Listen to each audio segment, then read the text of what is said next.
Hello everybody and welcome to my Flosstube channel. My name is Kate and this is my channel Stitchy Kate, and this is my mid-January Flosstube update. I have 3 finishes since my last video, a new start, and I've worked on a handful of projects as well that I have some progress to show on those. So first we're gonna go new start, current whips, and then my finishes. First up is my new start, which I first saw in the Hirschner's catalog a couple months ago, I think maybe October. And there was this one and a autumn toned one in burgundies, and I really liked this one and decided I had to get it. I didn't even sign up for the Hirschner's catalog. It just started showing up after I ordered the Trick or Treat Fairy, the digital Trick or Treat Fairy Mirabilia from them, but I'm not complaining.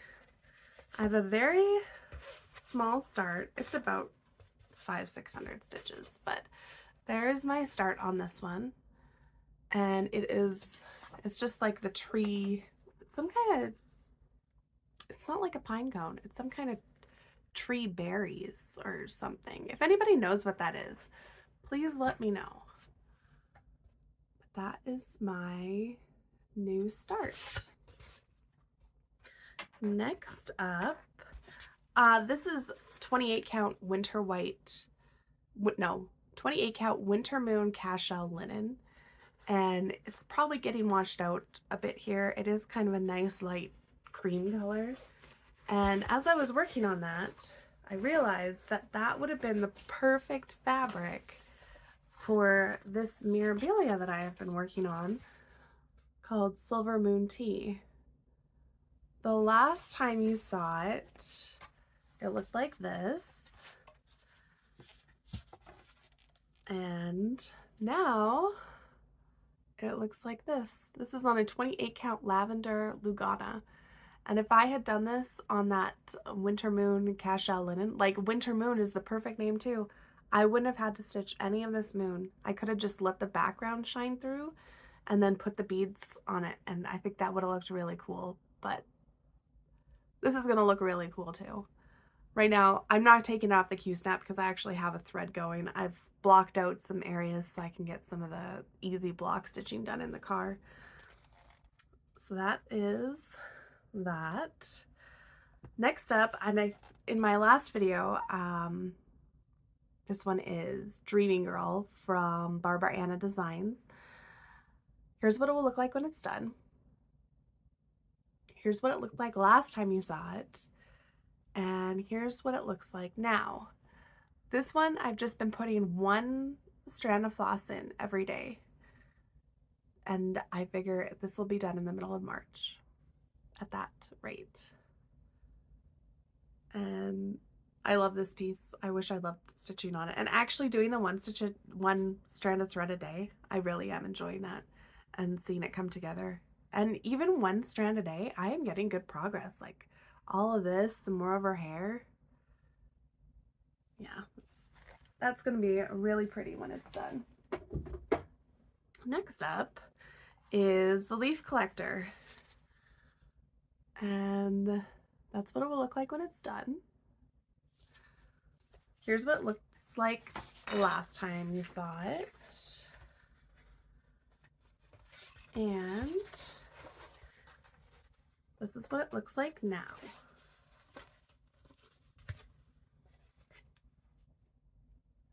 So there's just a little bit of stitching left right in there, and then it's time for, well, and her leaves, and then it's time for beading. And I decided for 2024 that I'm only going to have 24 whips. I had 27.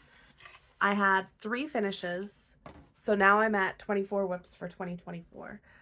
The key now is that I have several new starts that I want to do. So I need to get some more finishes done. My goal for January is to get 2 more finishes. So the leaf collector is slated for a finish, as well as the video game piece that I am doing. But for now, next up we have Witch with a Frog from Maria Brovko, Cute Patterns by Maria on Etsy. Here's what it will look like when it's done. Here's what it looked like last time you saw it. And here's what it looks like now. This is creepy, right? That's her face. It looks like a doll, like an incomplete doll, and it's evil. And I don't know why I stopped there, but I did. And I'm sure it'll all come together in the end. The dress is just gorgeous. I think that's what actually drew me to this piece. The purple hat seems a little bright, I think, but I'm still going to do it because I want to see how it turns out. But this one could probably be a finish in January too. But I think I have some easier pieces to get done, and I have a Teresa Wensler that I really want to start called the Camelot Sampler. And then I also have a magazine piece that I want to start. So I'm working on the easy ones first so I can keep my WIPs at 24. Next up, I have Seafarer's Globe from Maria Diaz. Here's what it will look like when it's done. Here's what it looked like last time you saw it. And here's what it looks like now. I love this piece. I think the Hugo Stitcher was talking about in February doing a dragon sal, and I don't have any dragon pieces. And even though I'm starting or hoping to start Teresa Wensler, it doesn't have a dragon on it. But this one, it's not a dragon. Maybe it's not a dragon. It kind of looks like a dragon. I'm sure it's supposed to be a sea serpent, but its face has like dragon-like qualities. And I think I'm going to use this in February. I'm going to stitch this. I'm going to stitch the sea snake / dragon on that day. And that will be my contribution to this owl. But I love this piece. I got most of this mermaid done. I got this pattern from Creative Poppy, and they put watermarks on their charts. So when you put them into Pattern Keeper, the section that has the watermark, at least for me, I haven't found a way around this yet. I end up having to leave it out because it messes up Pattern Keeper. So in Pattern Keeper, I have all of this, but then there's a little strip down here where the watermark was that didn't go into Pattern Keeper. So I'll have to do that when I'm done the rest of it. I have been looking at the pattern because I don't want the line, so I've been trying to like get a little bit of what's not in Pattern Keeper on there so that I don't have this like visible line across my finished pattern. But that's my cat. She wants in. She can wait. She'll be fine. So that is Seafarer's Globe from Maria Diaz. As part of my January plans, I wanted to get 500 stitches into all of my active WIPs before I started anything new. So not only do I have to get a couple more finishes done, but I have probably 10 projects that I still want to get 500 stitches in before I start anything new. Next up is this piece that I'm hoping to finish in January. This is from the video game Chrono Trigger. And since the last time you guys saw it, I have finished her and I started this new character. And that just leaves, there's 2 more characters. And then I charted a logo.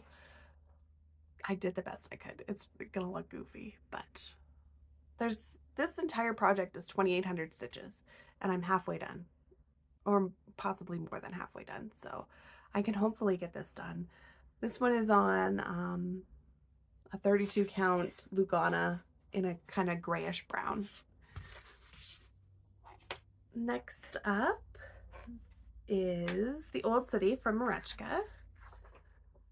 And here's what it will look like when it's done. And here's what it looked like the last time you saw it. And here's what it looks like now. This one I got the 500 stitches in, and I started working. This is what was complete before, and then I worked this line up here so that I could find this corner and start working from the corner down. This kit Aida that it's on, I washed it before I started working on it, And I think it shrunk because it is smaller than other 16 count Aidas that I have. And because of that, I don't know if you'll be able to see, but the stitches, they don't lie perfectly flat. They're a little bit warped, a little bit goofy, but I'm gonna keep going. This probably should have been done 1/2 because of how small the Aida became. But I started, well, I did the majority of this I did while I was visiting my parents in Canada this last summer. And so every time I pick this up, it makes me think of that. So I'm not gonna UFO this. I'm gonna keep working on it slowly over time because it gives me the good feelings. So that is the Old City from Merejka. Next up, I have my gardening from Soda Stitch. Here's what it will look like when it's done. Here's what it looked like the last time you guys saw it. And here's what it looks like now. I did some fill-in down here as well as a bunch of back stitching. And it's coming along. This is actually, I think it's around 25%. It's going to be wider than what I'm showing here, but I got my 500 in on this one. And I'm sure it'll come back out soon because all I can really think about, especially now that we're in like the deep Arctic freeze, is when can I plant my garden? So that is the Soda Stitch. And that is all of the projects that I have worked on. So now I just have my finishes. The first one I started in 2005. This is a baby sampler for my oldest daughter that I didn't finish. Here's what it looked like last time you guys saw it. And here's what it looks like now. I'm just covering up her birthday right there. But I finished all the back stitching and all around the edges. There's supposed to be French knots in all of these flowers, but I subbed them out for some delicate beads that I had in my bead stash from when I used to do bead weaving. And I just think it's adorable. I'm gonna give this to her for her birthday. That is one of the 3 finishes.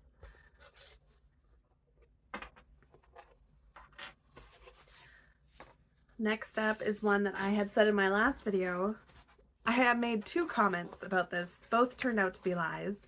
First, I said it would only take me about 2 hours to finish it. And then I said I wasn't going to work on it again until Christmas in July. But I was like, man, 2 hours, that'll be an easy finish. That'll help me get down to 24 WIPs. No, it took me 7 or 8 hours to finish. And I did not wait until July to finish it. And this is Village Inn from Mill Hill.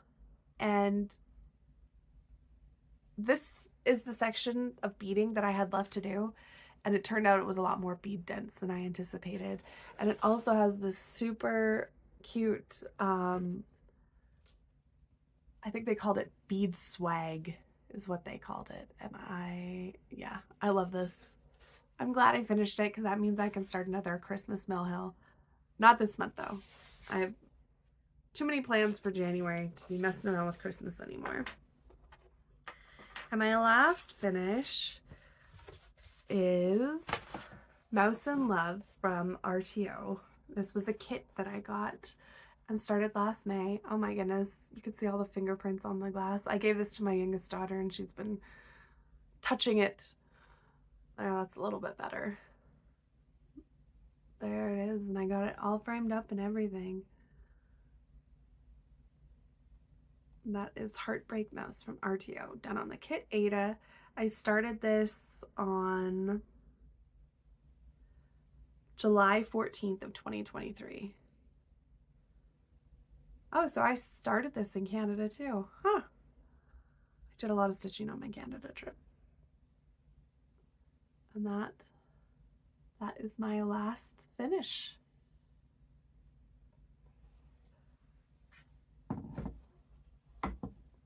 So going into February, well, finishing up January, my plan is to put 500 stitches into all the projects that I haven't worked on yet in January. And I also want to get 2 more finishes. Hopefully the Chrono Trigger video game, as well as the leaf collector, the Nora Corbett. And then once those are done, I have a magazine stitch called Clip to Perfection, and it is by Maria Diaz. I love Maria Diaz. And I have a Teresa Wentzler Camelot sampler. I'll put a picture in of both of those actually. This is a picture of Clip to Perfection by Maria Diaz. And then this is a picture of Camelot sampler from Teresa Wentzler. I was looking at the Teresa Wentzlers because I wanted to do, oh, I knocked the table, sorry. I wanted to participate in the Year of the Dragon style with the Hugh Stitcher. And the dragon kits are, well, patterns. I haven't seen any kits. They're quite expensive. But I found on Patterns Online that they had a lot of Teresa Wentzler patterns. They just didn't have the ones that had dragons in them. And so I was able to get the Camelot sampler one for $6.99. And when I was looking at it, as soon as I read that quote, whosoever pulleth this sword from this stone and anvil shall become the future king of England, it reminded me, well, it reminded me immediately of the Sword and the Stone from the Disney movie. And that was one of my favorite movies when I was a kid. It might have been like, for a period of time, I'm sure it was my very favorite Disney movie. And I love like medieval, Renaissance. I love going to Renaissance fairs and all that kind of stuff. And also with the jousting, it kind of has like a Game of Thrones vibe. So I love all of that. I'm super excited to start that one, but I am planning on sticking to my guns, sticking to 24 WIPs in 2024. So I need to get at least one finish done before I can even start that one. But I'm really looking forward to it. And I think that's all I have. I'll hopefully be back at the end of the month with my Teresa Wentzler start. And happy stitching, everybody. Thank you for watching.